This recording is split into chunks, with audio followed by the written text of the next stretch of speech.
Welcome to the Rise and Above podcast. My name's David Huss, and today's special guest is Kevin Ross, or better known as the Soul Assassin. He's a world champion in Muay Thai, and I'm honored to have him on my podcast.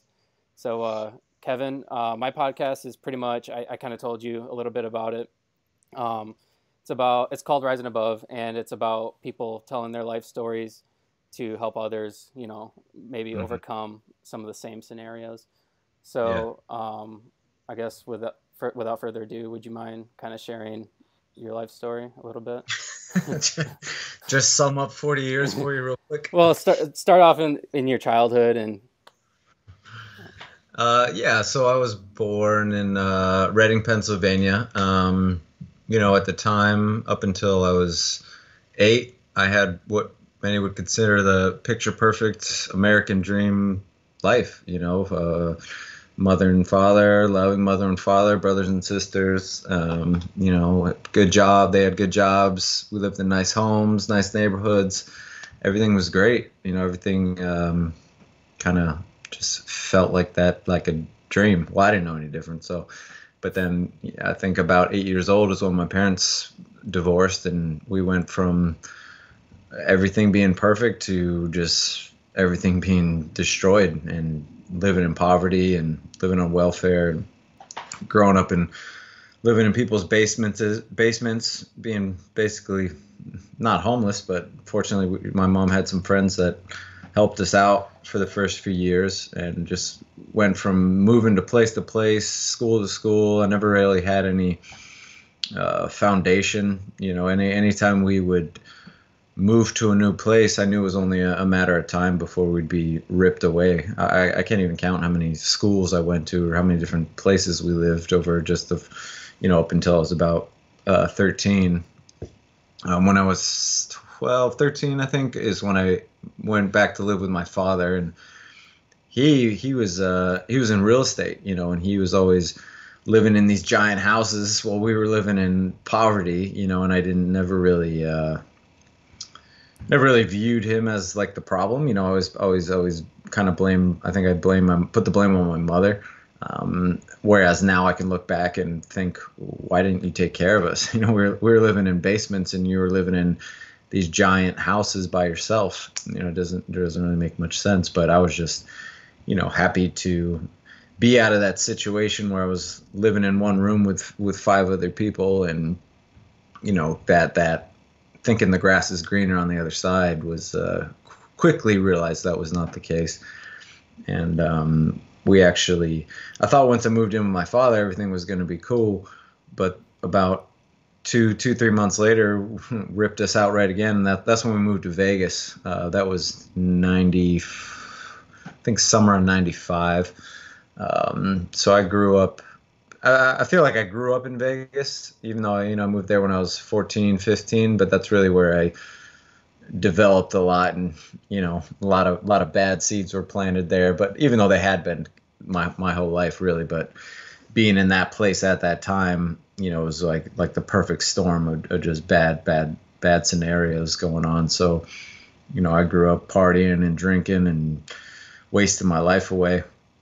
Pretty much, I felt like I was a full-blown alcoholic by the time I was 18. Drank every day, pretty much was physically dependent on it to a degree.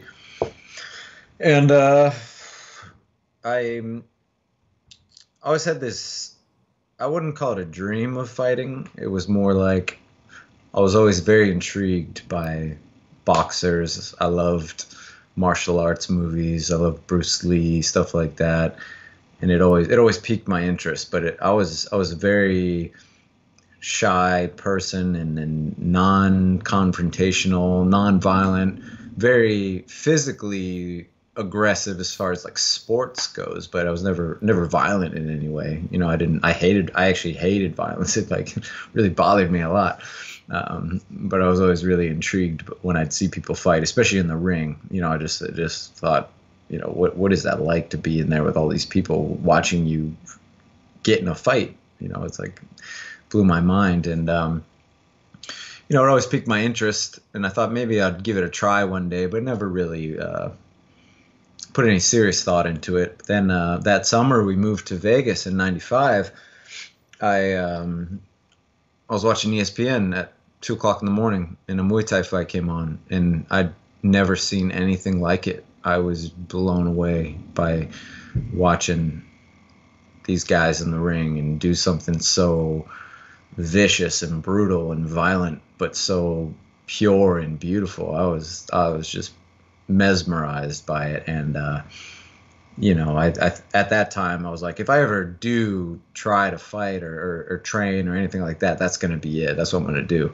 I was hooked, but as I said, I was busy partying and not really focused on those kinds of things. So I just put it in the back of my head, like everything else. But anytime I would see a fight, it would pop up. I'm like, oh yeah, Muay Thai, and I would think about it, and I'm like, maybe I'll give it a try one day. And it was always that thing, like maybe one day, maybe one day, maybe one day.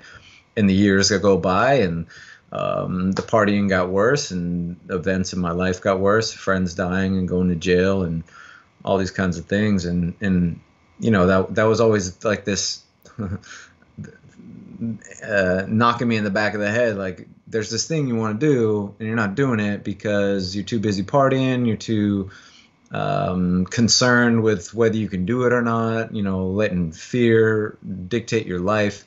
And that almost made it worse because it's like I had this thing that I wanted to do, and I had to drown it by drinking more and partying more and ignoring it more. And just the worse it got, and it like kept coming back. And go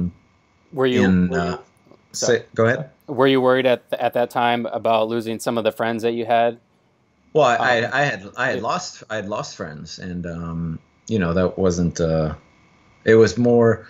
I guess it was more that thing where you just kind of accept the fact that you're not going to live very long. I never thought I was going to live to see the year 2000. I just had this date in my head. Like, I'm never going to see the year 2000. Either way, I'm not going to live in this world very long.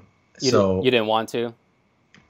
It's not that I didn't want to. It's just, I just kind of accepted that it wasn't going to happen. It was more like it was only a matter of time, And instead of taking advantage of the years that I had, I decided to piss them away and just keep partying. That more like, what's the point kind of thing, Right. And ironically, I almost got in a fatal car accident New Year's going into 2000. And, we almost drove right into head-on traffic, and it just like flashed in my head like, well, this is it. This is the moment. And we just barely, narrowly missed getting plowed by a semi-truck by inches, and I'd like to say that was a wake-up call for me, but it was more like, well, that's when you were supposed to die and you didn't, so now what? And from that point, progressively, a lot of things increasingly got worse. I got pulled over doing like 120 on the highway, drunk out of my mind one night. And, I had like a month-long series of wake-up calls like that, and they were all like sequential. And, a friend dying, a friend going to jail, myself almost going to jail. And it was really like, I felt like life was beating me over the head, saying, if you don't wake up, you're done, and either you're going to listen or that's going to be it. And so like when I got pulled over, and I actually, for whatever reason, the cop let me go, I vowed to never drink and drive ever again, which was great, which you should never do in the first place. But that kind of helped in a way, because that really limited my options for going out and partying. So that kind of helped me start to go on that road of not going out every night, not partying every night. And then I think because of that, the more I started thinking about this dream I had of fighting. And actually, one of my friends passed away in 1999, and he was the only person I ever told that I had this dream of fighting. I never even expressed the desire to fight to anybody. And we were just hanging out one night, and I don't even know why I told him. He just kind of asked me. We were just having one of those conversations late in the evening, smoking weed and drinking 40s. And he's like, what do you want to do? What do you want to do with your life? And, to me at the time, it just felt like a ridiculous question because I didn't think I was going to live long. Like, what do you mean? What do you want to do with your life? Like, that's like asking what do you do? What do you want to do when you get on the moon? Like, it's not going to happen. So what do you care? And then, I actually like sat there and thought about it. And then, I was hesitant, but I told him because I thought he was just going to laugh at me. And I think if you knew me back then, you probably would have laughed at me too, just because of the way I was and among the drinking and partying and all that other stuff. But, I told him and expecting him to laugh, he was just like, well, why don't you do it? I don't understand why you don't do it. And it really, really hit me like, why don't I do it? And I started kind of telling him like, well, I'd have to, if I'm going to do it, I want to do it all the way. And I'd have to stop hanging out and partying. And, and even at that time I was 18, 19, I thought I was too old to start. And he's like, you know what, man, he's like, those are all excuses, but really you're just lying to yourself. It's like, if anybody can do it, you can. And I think you should. And I let myself kind of think about it for a minute, like believe that it was possible. But we're right back to drinking and forgot all about it. But that really like set with me, And then when he passed away, he had a heart defect and needed a transplant and didn't get it. And when he passed away in '99, I promised myself, I was like, he didn't get to live. He didn't get to try going after a dream. And I'm too scared to do this. Why? Because I'm a coward.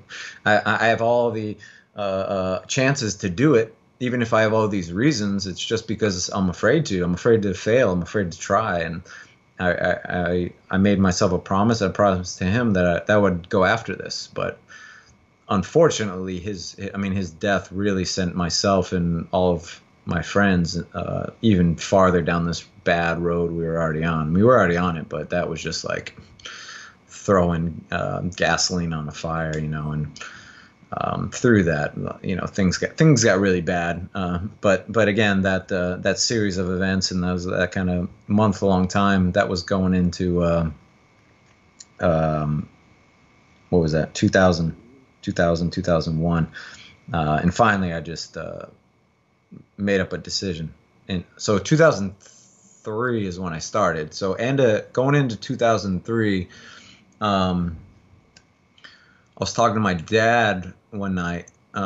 This was must have been the beginning of January of 2003. And we were just having this deep conversation one night hanging out. And he was like, why don't you tell me something you've never told anybody? And I'm like, what does that mean?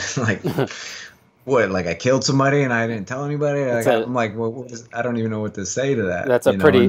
That's a pretty open-ended question.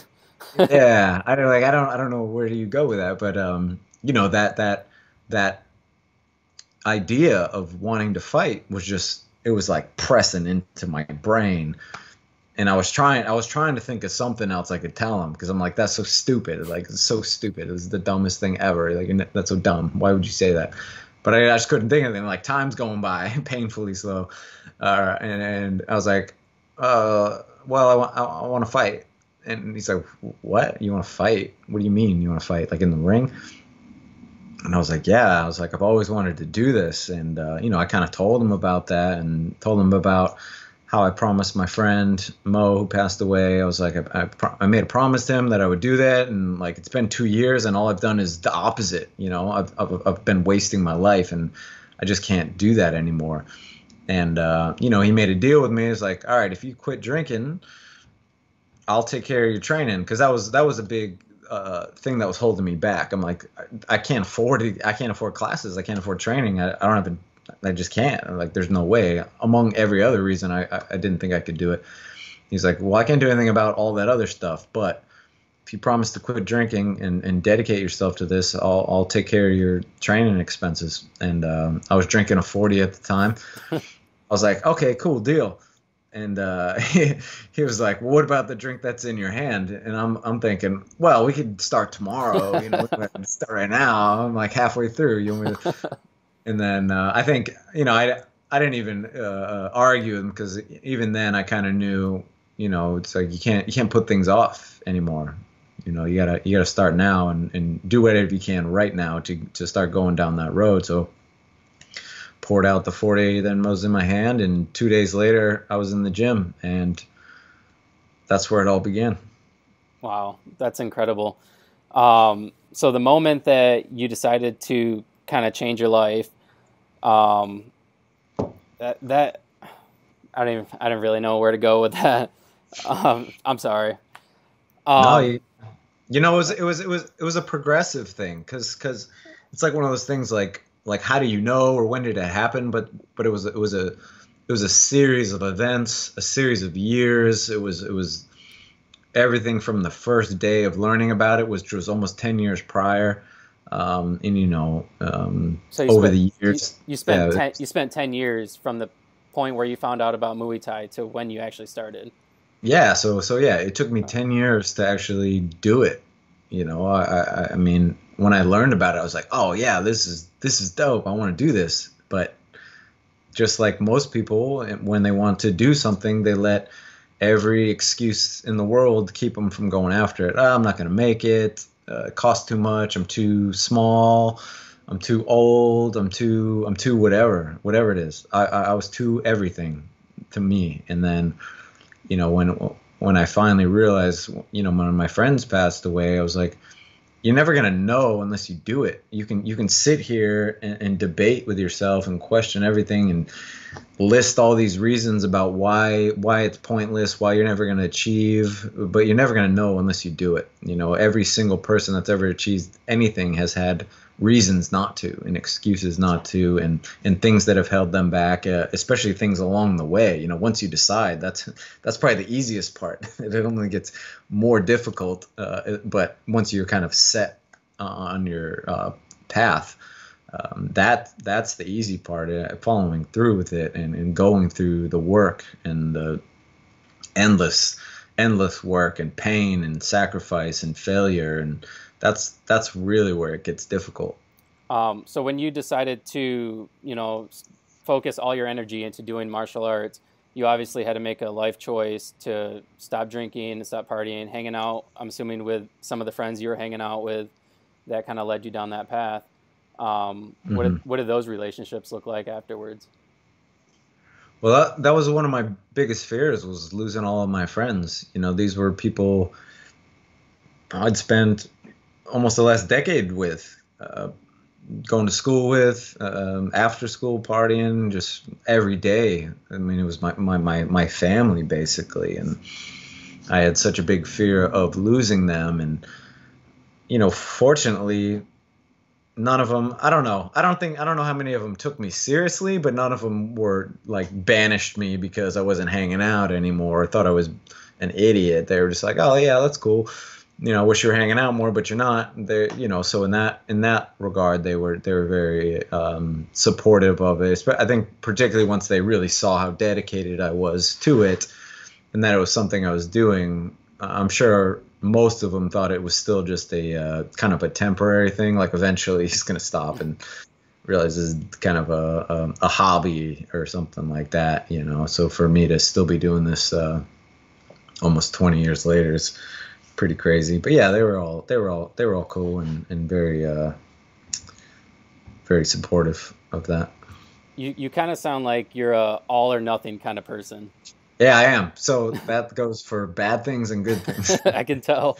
Yeah, so that's kind of always been my thing. Like if I'm gonna do something, I'm gonna do it. Like if I'm gonna drink, I'm gonna drink. If I'm gonna train, I'm gonna train. If I'm gonna be focused, and I think like a lot of us, we don't realize that energy can be pointed towards something positive. Yeah. I think energy in itself doesn't have an emotion behind it. It's just a matter of what you put it towards. And I always put things in the context of fighting, because it's like when you lose a fight, that can be the greatest thing in the world if you use it correctly, or it can be the worst thing in the world if you let it. It's just a matter of what you choose to do with it. And I think I was fortunate to have to face a lot of those things early on, and the fact that I did start so late in life, and had already gone through so many things, it really helped me pull out of those things into the proper context, and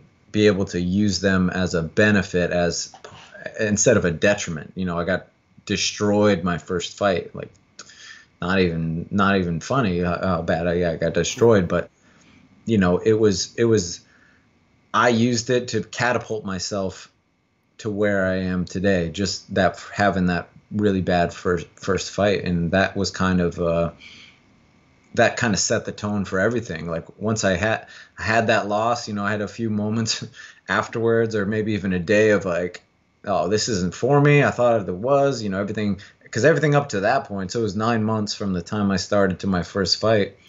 My train, like I came to fighting like a fish to water, man. I was just like, I was picking it up like I'd been doing it my whole life. You know, people thought I'd been doing it my whole life that watched me train, and I was like, yeah, I'm on the road to success here. Like everything's working, everything's working out. I had like zero hurdles, no injuries, no problems, no nothing. Everything I was like dedicated and focused. I'm like, oh, this is what happens when you're dedicated and focused. Everything works out. Everything's great. And then that happened. And it was like, hit the brakes, man. And it's like, it's not always going to work out the way you want it to. But what I realized in that moment was, are you only going to do this if you're winning? Are you only going to do this when it's easy? Are you only going to do this when everything's working out? And I'd answer those questions. And the answer for me was, no, I love to do this. Even if I never can win a fight ever, I love to do this. And I'm going to train my ass off to be as good as I can possibly be, because nobody else can tell me what that is. You know, I might not be the best in the world. I might not be a champion. I might not even be the best in this gym, but I can still be the best I can be. And I don't know what that is unless I keep going, and I refuse to give up, and I refuse to let a loss or a bad day or a bad life hold me down. So would you have any advice for people who are, you know, trying to get into shape, or maybe they're chasing some sort of goal to just improve their life? I mean, I like to tell people, just don't give up. Keep trying. Yeah, Even it's the easiest. I would say it's the simplest. Like everything is very simple. It's just not easy. You know, like don't give up.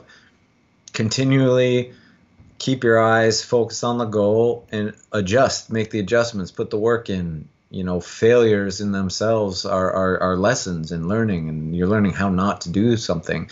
As long as you keep striving and working and sacrificing towards that goal, you're probably going to get there. Either way, you're going to be in a better place than you were. I think we need to make sure that we're being very honest with ourselves, because a lot of us say that we really want something, but we're also not doing everything we can to get there. You know, we're making exceptions. We're taking shortcuts or days off or that kind of thing. It's very difficult to hold yourself accountable, you know, and that's why it helps to have somebody that can hold you accountable with you, somebody that's a partner, or just someone that's checking in on you. I was fortunate in the sense that I did feel like I had already wasted so much of my life and so much of my time that once I started, I felt like everything in my life since 2000 has been extra credit. Like this isn't time to waste. You're not supposed to be here anyway.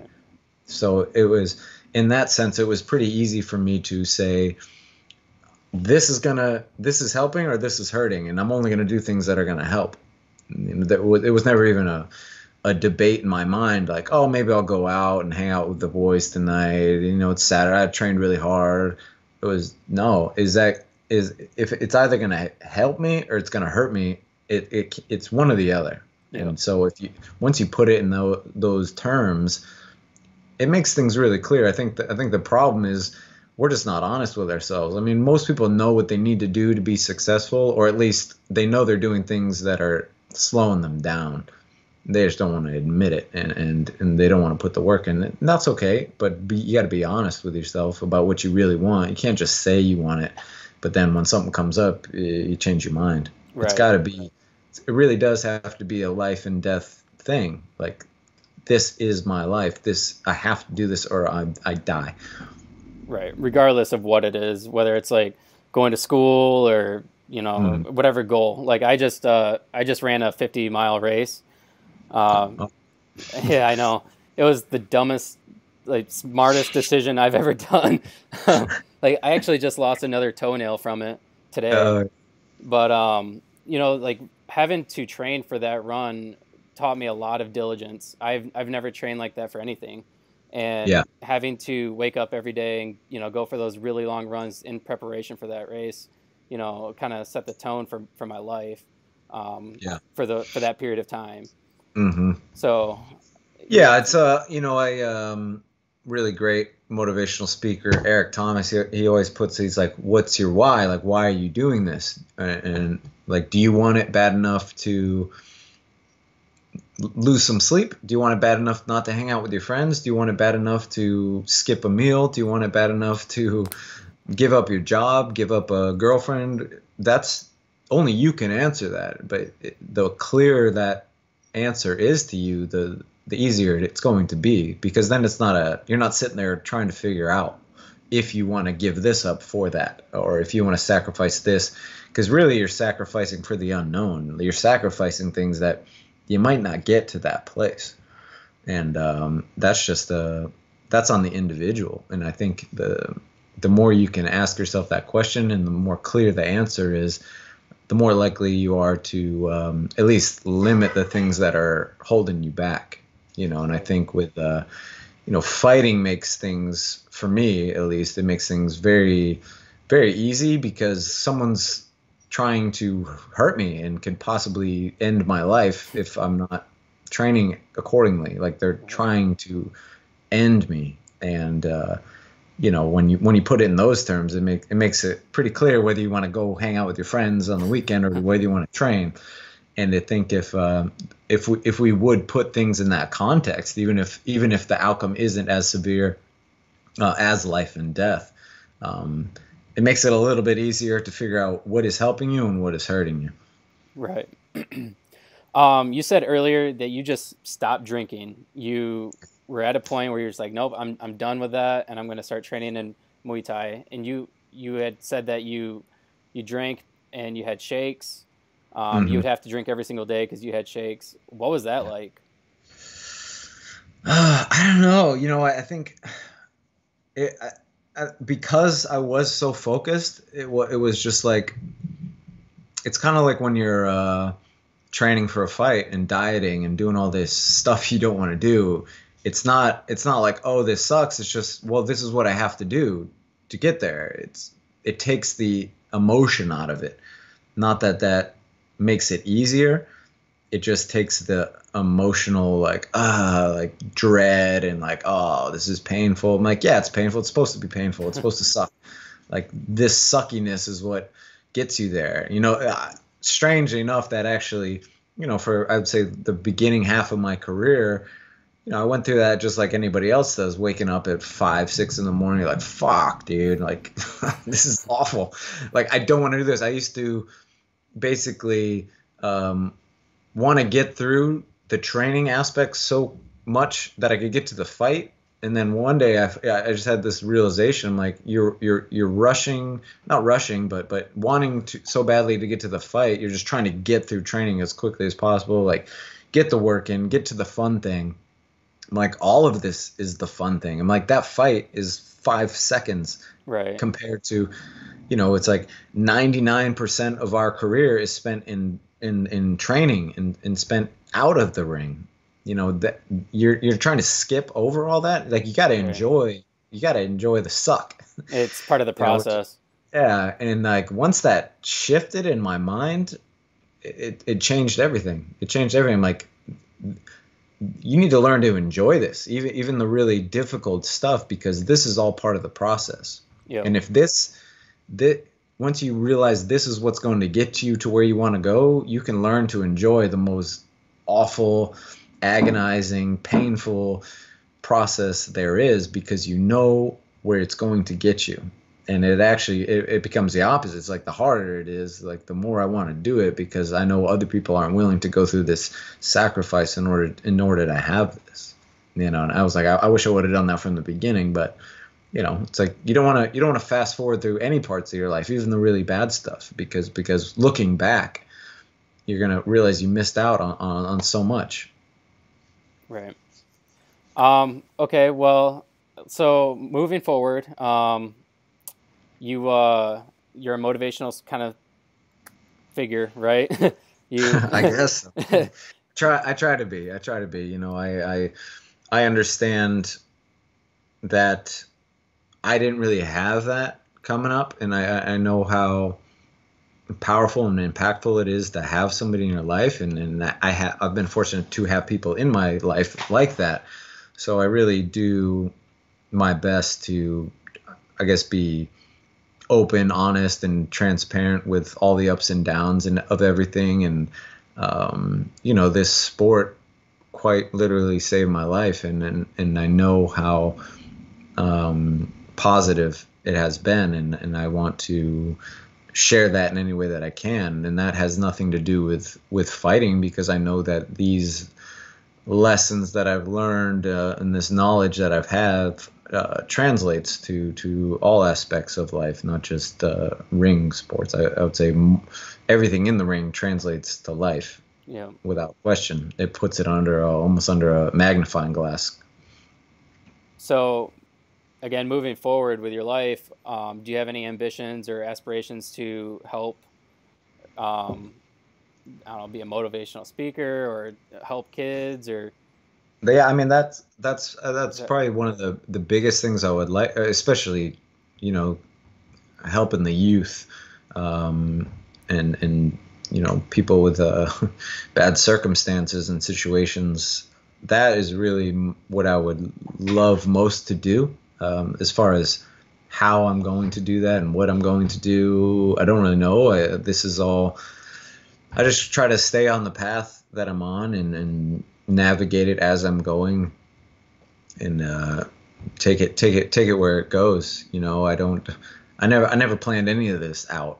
It was just one day to the next, trying to stay on the right course and adjusting as I go. I don't know where this leads. I try to take every day as it comes and live every moment as it comes as well. Okay, fair enough. Well, I don't really have any further questions about any of that stuff. I do have one question and one statement I'd like to make about your wife, Gina. Yeah. We all know about that, and it's real unfortunate what happened to her.